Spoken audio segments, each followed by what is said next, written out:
sa loob mismo ng kwarto nyo kaya nang ma-achieve. Pero paano kung sa itsura nyo lumalabas ng masamang epekto ng hangin? May remedyo kaya tayo dyan? Ang kalat, alikabok at basura ay nakakadagdag sa maduming hangin. Kung di na sapat ang pagbukas ng mga bintana, marami na ngayong paraan para magkaroon ng fresh air sa loob ng bahay. Meron na daw isang plug-and-breathe gadget, so tingnan natin kung effective ito.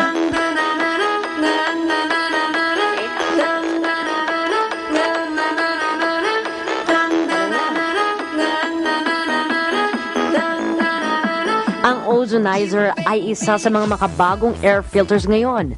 Bukod sa nakakatanggal ng mga alikabok, germs at bacteria sa hangin, nakakatulong daw ito sa ating immune system at blood circulation.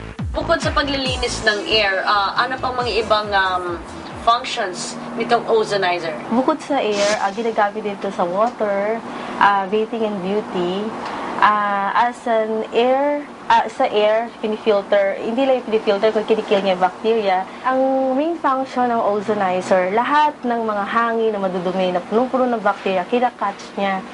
Pag lumabas siya, pinapatay niya lahat ng klase ng bacteria, kahit ang pinakamaliit na bacteria. Kung ganito kapresko ang hangin sa loob ng kwarto mo, baka hindi mo nagustuhin lumabas. Ito kakaiba, crystal, na may malakristalang powers din. Tingnan natin. Nararamdaman ko na. Kung nga ako dito, para mas lalo kong ma-feel. Oo nga, no? Sarap. Ang all-natural crystal salt ay isang kakaibang paraan para ma-purify ang hangin sa kwarto.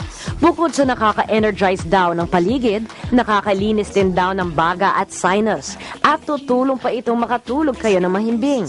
Ito naman ang kakaibang approach sa paglilinis ng hangin, itong natural crystal salt. So, saan po galing itong natural crystal salt na yan? Ito ay galing sa Himalayas Mountain. Meron siyang unique design, so iba-iba ang kanyang hugis dahil ito ay mined through bare hands. So, paano siya tumatalab sa alikabok at dumi? Meron siyang tinatawag na natural ion generator. Ngayon yung mga alikabok na yon sa hangin natin, ang nagpapagan doon, itong mga electronic or electrical pollutants. So, once na neutralize nitong natural crystal salt natin, pinabababa niya. So, itong proseso nito is cleaning the air the natural way? Yes. Okay. Very natural. No machine, no gadget.